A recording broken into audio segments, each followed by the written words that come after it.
The Book of Job. Job 15-21.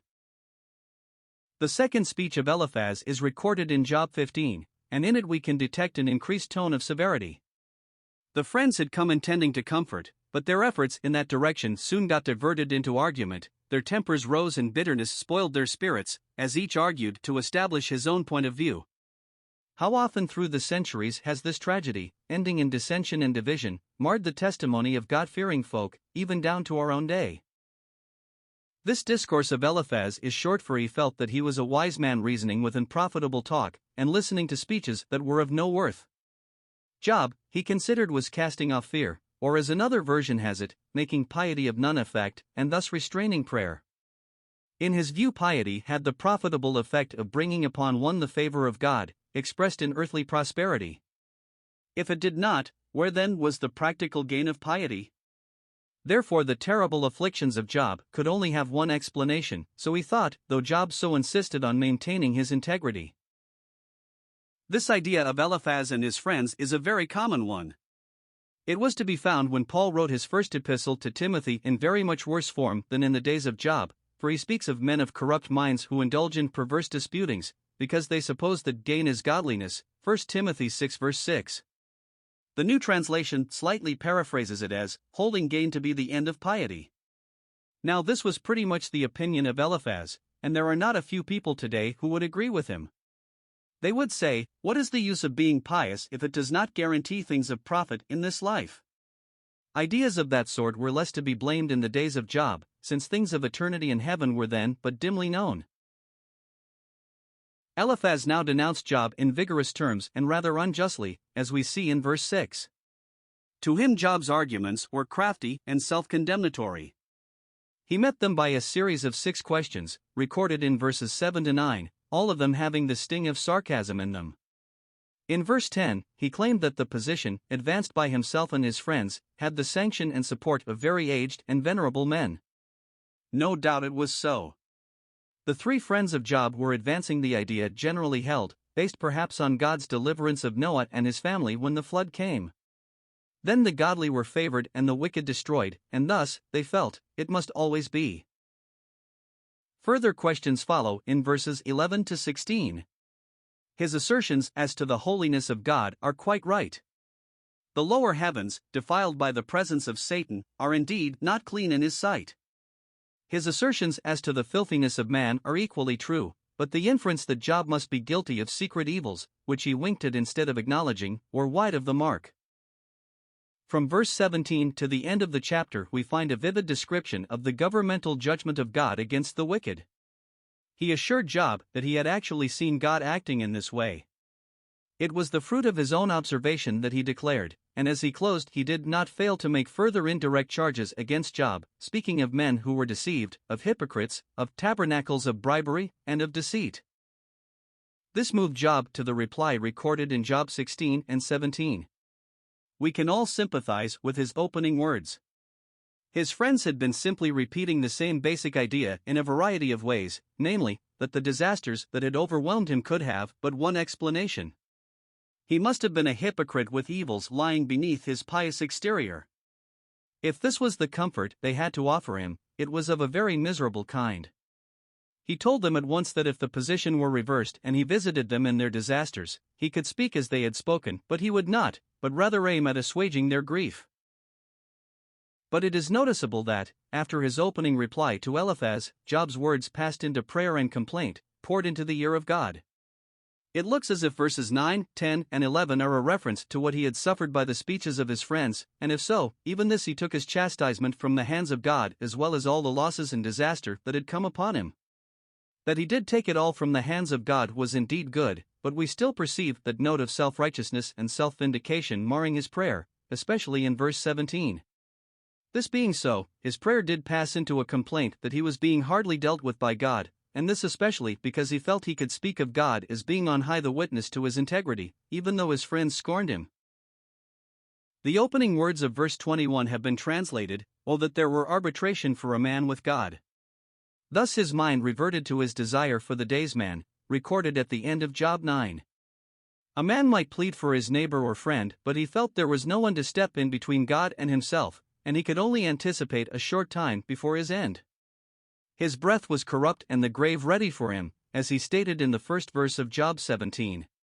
We have probably but little conception of the state of extreme and prolonged bodily corruption and misery that he had been enduring. Yet some further insight as to it is granted to us in Job 17. So extreme was it that the statements of his friends seemed to him but mockery. Among the people generally he had become a byword, or a proverb, and the second clause of that 6th verse is elsewhere translated, I am become one to be spit on in the face. This, however, would astonish upright men, and Job seems to turn the tables on his critics by inferring that they might prove to be the hypocrites, whilst the righteous would hold on his way, and the one who had the clean hands would increase in strength. As for these friends, there was not one wise man among them. The closing words of this speech of Job are a very mournful complaint as to the hopelessness of his outlook. As to his poor body, only corruption and the worm were before him, when his soul would be in the unseen world. The word translated grave in verse 13, and that translated pit in verse 16, is the Hebrew Sheol, the equivalent of the Greek Hades, used in the New Testament. This pathetic lament might well have touched the hearts of his friends. Yet Bildad begins his second speech, recorded in Job 18, on a very harsh note. Job certainly had not yet come to the end of himself, and in his friends' arguments there was nothing to cause him to make an end of words.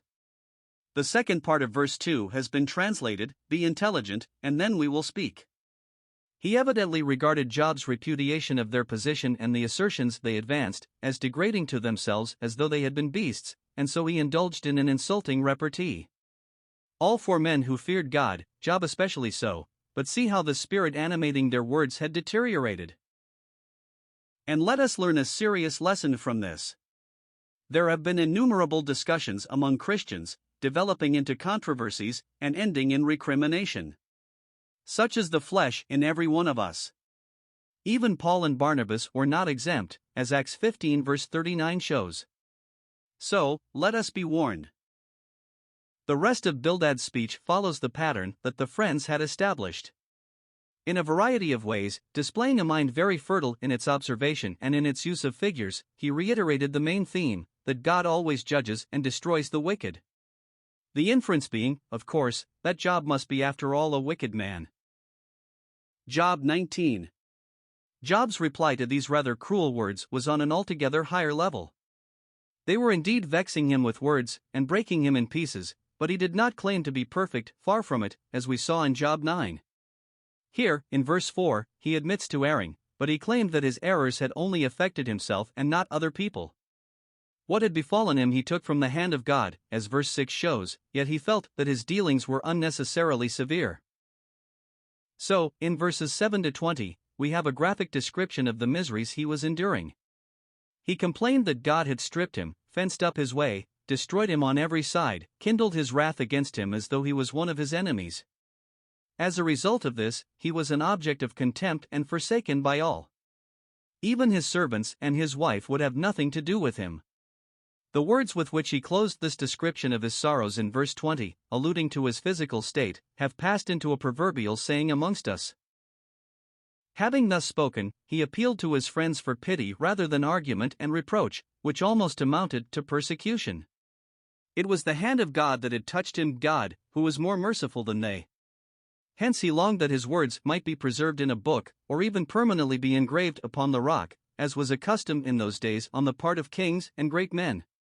Such rock records have been discovered and deciphered, yet his desire was granted in a more wonderful way than he imagined, for they have been recorded in the inspired scriptures, which outlive and outdistance all else. But why did he desire this? It was because he knew that his Redeemer was the living one, and that as the last, he would stand upon the earth. The New Translation renders it thus, as being really a name of God, referring us to Isaiah 48 verse 12. Thus again, and quite clearly, did Job reveal that he knew that death was not the end of everything for man, and that he expected a resurrection which would touch his body. What was not then revealed was that state of incorruption into which resurrection introduces us, for life and incorruptibility came to light by the gospel, as 2 Timothy 1 verse 10, rightly translated, reads. Though truth has been progressively revealed, certain great facts of a prophetic sort came to light in very early days. There was, for instance, the prophecy of Enoch, uttered before the flood, though not put on record in Scripture until the last epistle of the New Testament. Without a doubt Job would have known this prediction of Enoch, and it is remarkable that nothing he says here is out of harmony with what is revealed in later ages. When the glorious Christ raises the saints, Job amongst them, he will indeed see God, and see him, as he said, in my flesh, though he did not know he would be raised with a spiritual body like to the resurrection body of our Lord. Job's discourse in this chapter ends with a warning to his friends. He claimed that the root of the matter was found in himself, and that the judgment of God is impartial, so that they themselves should be afraid of it. This moved Zophar to speak once more, and this time he revealed quite clearly the base on which his argument rested. He said, "Therefore do my thoughts cause me to answer, and again, the spirit of my understanding causes me to answer." Eliphaz had based his remarks mainly upon what he had seen, and Bildad mainly upon what he had heard, handed down from times of old.